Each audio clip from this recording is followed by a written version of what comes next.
ఇది మా మరిది మ్యారేజ్‌కి ముందు తీసిన ఓల్డ్ వీడియో అండి. కొంచెం లేట్‌గా అయితే పోస్ట్ చేస్తున్నాను. హలో అందరికీ. Welcome back to my channel. నేను మీ మన్యం తేజ. అందరూ ఎలా ఉన్నారండి? నేనైతే చాలా బాగున్నాను. ఈరోజు మా అత్తయ్య గారి బర్త్‌డే అన్నమాట.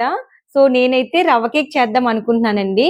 నేను ఇదే ఫస్ట్ టైమ్ అన్నమాట ట్రై చేస్తున్నాను. రీసెంట్‌గా మా ఇంట్లో పసుపు దంచారు కాబట్టి ఇంట్లో నాన్ వెజ్ అనేది చేయట్లేదన్నమాట. సో, అందుకని చెప్పేసి ఎగ్ లేకుండా ఎగ్‌లెస్ రవ్వ కేక్ అయితే చేద్దాం అనుకుంటున్నాను.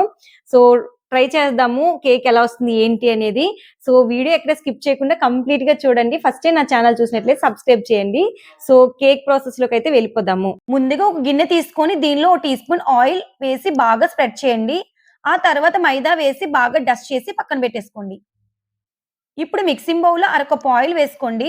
ఇందులోనే అరకప్పు పెరుగు వేసుకోండి. అలాగే అరకప్పు పాలు కూడా వేసుకోండి. పాలు, పెరుగు 2 పూర్తిగా రూమ్ టెంపరేచర్‌లో ఉండేలా చూసుకోండి. ఫ్రిడ్జ్‌లో యూజ్ చేయకూడదండి. పాలు, పెరుగు, నూనె ఇవన్నీ బాగా కలిసిపోయేలా కలుపుకోవాలండి. ఆ తర్వాత పాలు, పెరుగు తీసుకున్న కప్పుతోని 1 కప్పు బొంబాయి రవ్వ వేసుకోండి. దీన్ని బాగా కలుపుకోవాలండి. రవ్వ బాగా కలపలేదనుకోండి గడ్డలుగా ఉండిపోతుందనమాట. రవ్వ గడ్డలు లేకుండా కలిసిపోయాక ఓ కప్పు పంచదారని తీసుకొని దాన్ని పొడి చేసి కలుపుకోండి. కప్పు పంచదార అయితే సరిపోతుందండి. స్వీట్ ఇంకొంచెం ఎక్కువగా తినేవాళ్ళైతే పావు కప్ యాడ్ చేసుకోండి. పంచదార పూర్తిగా కరిగిపోయాక అరకప్పు మైదా, అర టీ స్పూన్ బేకింగ్ పౌడర్, అర టీ స్పూన్ బేకింగ్ సోడా, పావు టీ స్పూన్ సాల్ట్ వేసి జల్లించుకోవాలండి. దీన్ని మనం కట్ అండ్ ఫోల్డ్ మెథడ్‌లో కలుపుకోవాలండి. మామూలు పిండి కలిపినట్టుగా కలుపుకోకూడదండి. అలా చేస్తే కేక్‌లో హెయిర్ అంతా పోయి కేక్ అనేది పొంగదనమాట. ఇందులోనే O T spoon vanilla essence వేసుకోండి. లేకపోయినా పర్వాలేదని నెక్స్ట్ ఒక లోతుగా ఉన్న గిన్నె మైదాలో కొన్ని డ్రై ఫ్రూట్స్ వేసి కలిపి కేక్ పిండిలో వేసి కలుపుకోండి. డ్రై ఫ్రూట్స్ ప్లేస్‌లో మీరు టూటీ ఫ్రూటీ కూడా వేసుకోవచ్చండి.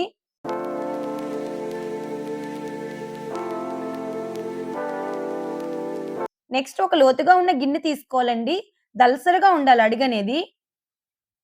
లోపల ఒక స్టాండ్ పెట్టేసి మూత పెట్టేసి మీడియం ఫ్లేమ్‌లో 5 నిమిషాల పాటు ప్రీహీట్ చేసుకోవాలండి. సో, 5 మినిట్స్ ప్రీహీట్ చేసుకున్న తర్వాత మూత తీసి కేక్ గిన్నెని లోపల పెట్టుకోవాలి. మూత పెట్టేసిన తర్వాత ప్రెషర్ అనేది బయటికి పోకుండా చూసుకోవాలి. అన్నీ క్లోజ్ చేసిన తర్వాత మంటని మీడియం ఫ్లేమ్‌లో ఉంచి 30-40 మినిట్స్ పాటు బేక్ చేసుకోవాలండి. 15-20 మినిట్స్ తర్వాత మనకి బేక్ అవ్వడం స్టార్ట్ అవుతుందండి. నాకు కేక్ బేక్ అవ్వడానికి 40-45 మినిట్స్‌లో నాకు బేక్ అయిపోయిందండి. తర్వాత టూత్‌పిక్ గాని, ఫోర్క్ గాని గుచ్చితే దానికి ఏమీ అంటుకోకుండా వస్తే పర్ఫెక్ట్‌గా బేక్ అయిపోయినట్లేనండి.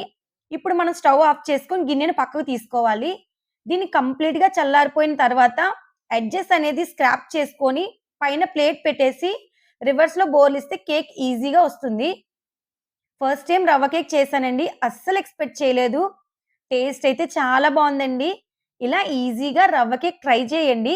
బిగినర్స్ కూడా అర్థమయ్యేలా పక్కా కొలతలతో చెప్పాను. అంతే కాదండి పిల్లలు ఎప్పుడైనా కేక్ అడిగితే ఇలా సింపుల్‌గా రవ్వ కేక్ చేసి పెట్టండి. చాలా ఇష్టంగా తింటారు. సో, ఇదండి వీడియో. నా వీడియో నచ్చినట్లయితే లైక్ చేయండి. మళ్ళీ ఒక మంచి వీడియోతో కలుద్దాం. టాటా.